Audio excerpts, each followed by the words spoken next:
I want to start with an apology, as you always should. The title's called The Commandments of Mobile.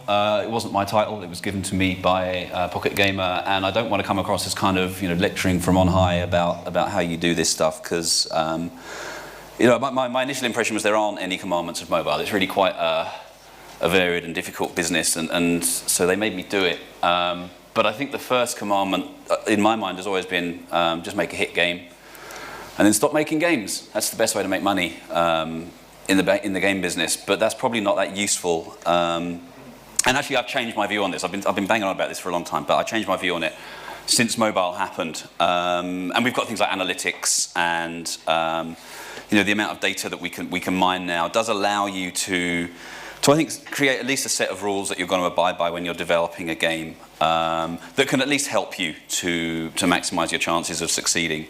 And there are companies now that are succeeding time and time again, whereas historically it was always, if someone thought they had the formula of how to make a successful game, they pretty much went bust the year after. So the first rule is thou shalt be Supercell. And the reason that I think Supercell is the company you have to look at is because they are they're just astonishingly successful. And the first thing they do is they hire great people. And hiring great people is the best way to make games. And the way that Supercell do it, if you look at the great developers that are out there, there's people like Supercell, there's people like Valve that just create these environments where good people are and good people want to carry on being. I should explain that I run a company called The Secret Police. We're a new game developer. We're only 8 people. We're in central London. I've been in games about 25 years. And what we're doing is creating a game called Dragon's Watch, which has just been announced last week. It's in beta stage at the minute. And we think we've hired good people. And the key to that really was testing. We have extensive testing that we do on programmers. Some people don't like being tested. In our experience, the people that don't like being tested are people you don't want to hire. So be like Supercell, hire good people and fail fast.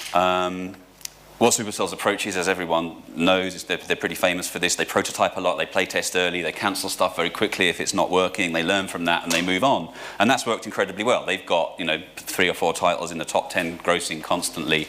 But as a company, we couldn't do that. We didn't raise the kind of money that Supercell have. We couldn't fail and fail and fail again and eventually have a huge amount of success. So for the rest of the talk, really, I want to talk about what is it that we're doing that tries to give us the best chances of success with our game, and to learn some lessons from great companies like Supercell without necessarily having to fail fast and move on constantly. So the second lesson, I would say, because it's incredibly expensive to take the Supercell approach, is thou shalt want to make a mobile game.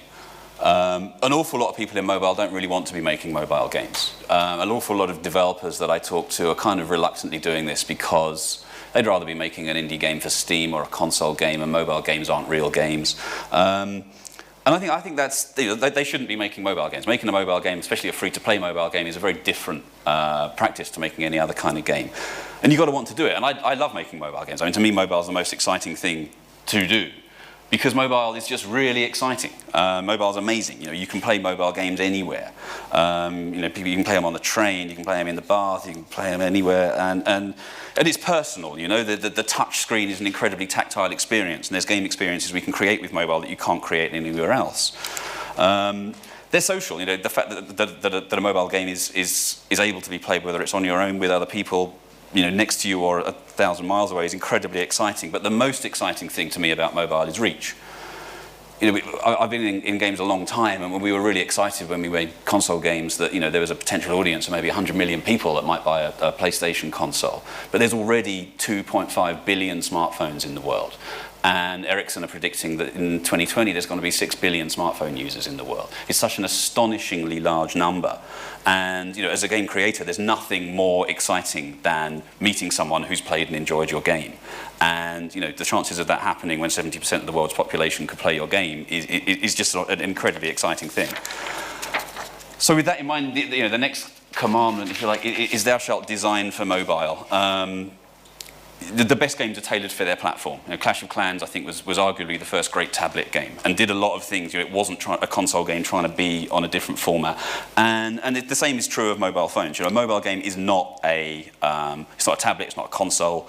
So designing for a mobile phone user experience is really important.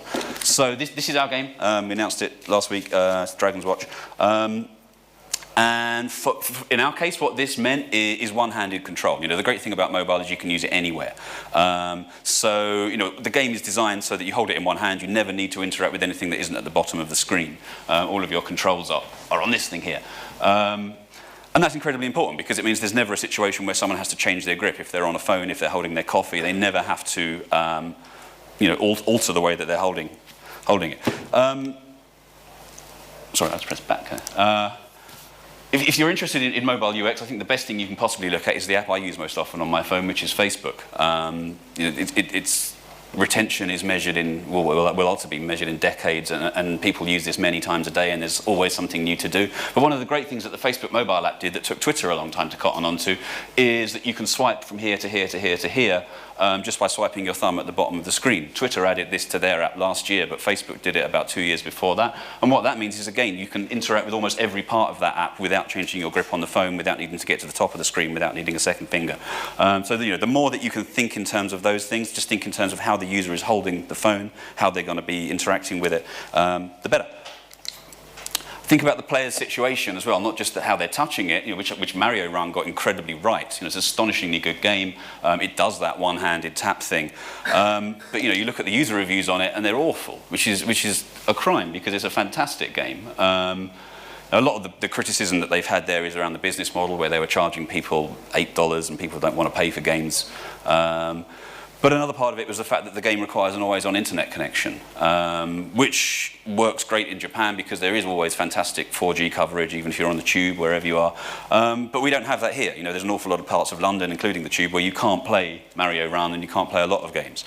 So that's another thing that we did. We built some tech that allows a server-based game to be played offline, but then to sync up as soon as you are online. So you can play our game for 24 or 48 hours offline, but then when you do finally have an internet connection, it'll connect back up. So think about that. Think about all the times when someone would play a mobile game. They want to play them on the train, they want to play them out and about. And certainly in the Western markets right now, situations where people want to play console games, that kind of interaction, they're probably going to play them on a console. So always think about mobile first in terms of your design. Thou shalt have a business model. This is really important. Huge numbers of developers have said to me over the years, when they've showed me a game or a game pitch, they don't know if it's free to play yet. Which is a crazy thing to say. A free-to-play game is so enormously different in structure, in everything, than a premium game, that if someone says that, they have made that decision. They've already decided it's not free to play. They just haven't realized it yet. It's incredibly important. If you want to learn about free-to-play, Will Luton's book is extremely good. And it's not to say that free-to-play is the only model. There's some fantastically successful and really great games that are available on mobile that aren't free-to-play. However, it's an incredibly difficult business model to get right. There is a business model on free-to-play that says, okay, so I can get someone to download my game, I have a lifetime value, LTV, from a player, that is the amount of revenue that they give me, and assuming through my game mechanics I can make more money per player than it costs me to advertise for that player, then that's a business model. I can advertise, I can get new players, and I have a sustainable game. There is no business model like that for premium games. It costs several dollars to get someone to play a free game on mobile. So there is no number of dollars that you can spend to get someone to play a premium game on mobile. So your entire business model is based on basically making the best mobile game out there and hoping that you get some feature support and some hype and the thing does really well. But it's a risk. So our business model has been based around free to play, but that's not to denigrate the other. But it's pretty difficult. Both of them are pretty difficult. So our business model is based around collection gacha fusion, which I'm not going to get into a huge amount of detail on here. But it's a Japanese system primarily, based around collecting stuff, based around using games of chance to give you cool new characters, fusing them together so that you can upgrade them. And it's hugely appealing to a lot of people. The great thing I think about gacha is that, kind of like collecting Magic the Gathering cards or that kind of thing, huge amounts of people just enjoy playing the game, but a lot of people also get a lot just out of collection. A third of people collect stuff in the real world, whether it's stamps or train numbers or whatever. So that's kind of our monetization mechanic, and make sure you have a monetization mechanic built into the game from the start. Don't think you can think about that later. Fifth one is thou shalt learn from others. There's 300 games a day coming out. There's an awful lot of stuff out there, and there's an awful lot of great games out there. So we wanted to learn about what kind of game we should be building in order to best be sure that we had a viable game with a viable business model. So my co-founder, Rick, built a system that data mines the App Store. And what we did is we went back several years comparing the grossing ranks all around the world to the download ranks. And what that allowed us to do is to spot games that weren't necessarily the top of the grossing charts, but that had a high revenue relative to the number of downloads. So what that allows us to do is say, okay, well, on a per user basis, these are the games, whenever it was that this is from, August last year, these are the games that were performing best. And what we noticed was that there were an awful lot of Asian RPGs were in this category. So, obvious candidates like Puzzle and Dragons in Japan, things like Marvel Puzzle Quest, games that have these kind of gacha collection mechanics. So one of the things, that this is really what led us to that. And we spent a lot of time playing those games and understanding them, which is pretty hard work. Some of the games, even Puzzle and Dragons, can take you quite a long time to get into. And what we found is we kind of had to force ourselves to play those games to begin with. And once we played them for a couple of days, we were hooked and we loved them. But we felt that there were some problems from a Western market perspective with the accessibility of those games early on. So we kind of, our goal was to be able to build a game that kind of smoothed off the edges, improved the day one retention, didn't confuse people, but still had all of the features of these Asian RPGs. So if you're interested in this kind of stuff, well worth playing hits like Summoner's War from Korea, Puzzle and Dragons from Japan, Brave Frontier, another one from Gumi in Japan. And this is probably the closest game to our game in terms of the sort of overall genre and structure of it. Think about live events. This is the kind of the last point on looking at Japanese games. Live events is basically, you switch on your phone tells you, if you summon now or if you play now, you're going to get access to this certain thing that's not going to be available in the future. And it's a great reason to bring players back at a certain time, to allow them access to a certain rare item at a certain time, and they're the biggest driver of monetization in gacha collection games. So that's an event in Dragon's Watch. You've got an improved chance of getting one of these rare characters if you do a summon now. And that is a graph showing monetization over time for a famous Japanese game. And these are spikes when live events are running. It's about 10 to 1 improvement in monetization on days when live events are run. And that is why Japanese games make so much money. Thou shalt be different. As I said, there's 300 games a day coming out. It's crazy. And a lot of them look the same. The icons look the same. And I've said this to people a lot over the years. If you're making a game and it's going to be delivered digitally, whether it's console or whatever, you've got to think about, if you saw it on a shelf in the biggest game shop in the world, how would you stand out? What is it about your game that's going to make me walk over to the shelf and pick your game up?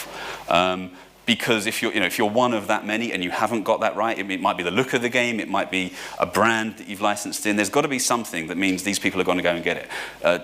Making a nice game is not enough. There has to be a reason why your game is the most exciting thing that I can press on at this moment in time on my phone. So really think about that. And think about it from the point of view of partners that you want help from as well. You want the press to talk about this game. Try and put yourself in mind of the person that's writing the article that they're probably going to want to sell to a magazine. What's the headline of that article? What's the reason why someone's going to click on that article?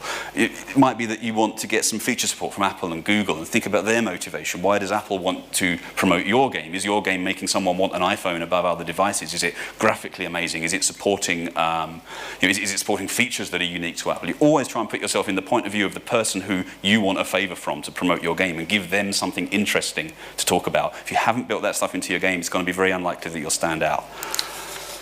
Thou shalt iterate. I'm sorry if I'm going fast. I'm seeing a clock counting down very quickly here. Thou shalt iterate. This is really important. Just because you mainly don't have the money to follow a kind of, make a game, fail fast, cancel it thing, doesn't mean that you can't kind of have micro failures along the way. It doesn't mean that you can't test a small part of your game with friends, with family, even just with the team, and understand what does and what doesn't work. And we went through this in a couple of ways with Dragon's Watch. First thing we did was iterate the graphic style. Originally, we knew it was based around collection. We started off with a fairly cute Pokemon kind of look. Then we found that was working really well with kids, but actually kids were not our target audience. So we looked at a more kind of zingery look, but this kind of fell down on our standing out point. In that there are too many games we felt that looked like this. Then we kind of started looking at some Chinese games and some Korean games, and thinking that this potentially those games appealed to a certain audience that we wanted to appeal to, but at the same time we wanted to be a little bit more Western. And where we ended up, we think, is kind of an amalgam of all of those different things, some great artists, and a combination of some characters being quite Asian in style, some characters being quite Western in style, and a style that we found is appealing in Korea and China as well as the Western market. But we had a few false starts along the way to get to that. And similarly with gameplay iteration, the fundamental mechanic of Dragon's Watch is basically stolen from the original iPod. We love the idea of being tactile. We like the Room, an amazing game where you get that kind of tactile feeling, touching the screen, touching the machine, turning dials, and we wanted to replicate that. So you're kind of moving your thumb and rotating this dial. And so we started out with this idea. On top of that, we wanted to take a game like Brave Frontier, where you're taking a squad of characters into a battle, but make it a little bit more tactile. It's not just about tapping. We wanted to have this kind of idea of a dial.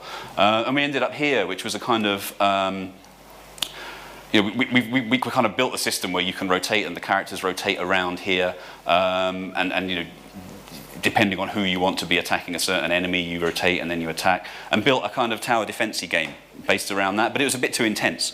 It didn't feel that it was the right game, although this mechanic was great. So then we kind of took a step back and moved the rotating thing down to here, had a squad of characters here, and had a kind of battle game where the characters come at you in waves and you rotate here, and it worked brilliantly. But without those first couple of failures, but recognizing that we had success with making a nice tactile, touchy-feely thing there, we would never have got to here. And so, maybe we wasted a couple of months going down the wrong path, but it's not like we made a whole game. So, always iterate on every tiny bit of your game and try to make sure that you've got people that are enjoying it every step of the way. Try to be accessible. I think some of these games are amazing. They were both hugely successful, 2048 and Agario, because, well, one of the reasons I think they're obviously great games, but they were also available in the browser. You could go straight from playing an ad, seeing an ad, or seeing a friend linking to this game to playing it without having any kind of download. And a lot of the time, people then went on to download these games onto their phones. But being quick to start was a huge part of their success, I think. We've completely failed in this. We are not a game that you can play in a browser. We've done as much work as we can to try and get you started as quickly as possible, have as small a download as possible. But I can certainly see sort of 4 or 5 years in the future, it would be great for people just to be able to have a phone, press a button, be playing instantly. And I think this is a direction that the industry will move in. So you want to be, as well as simple to start playing, understandable. These are 3 of the biggest games in the world. Monster Strike, Puzzle and Dragons, Clash Royale.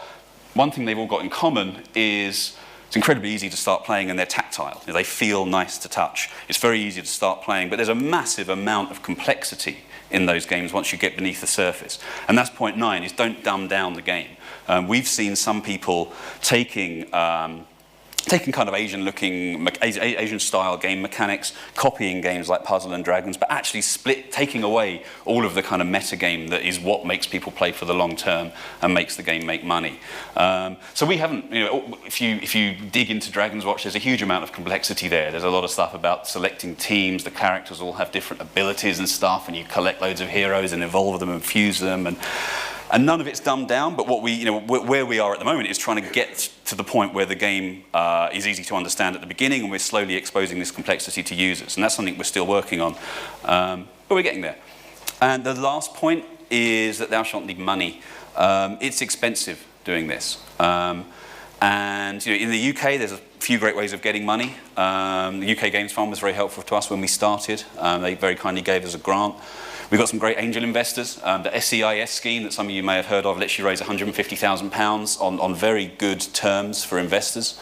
But £150,000 is not enough to make a commercially viable game in nearly all circumstances, I would say. So, our approach was we raised that kind of money.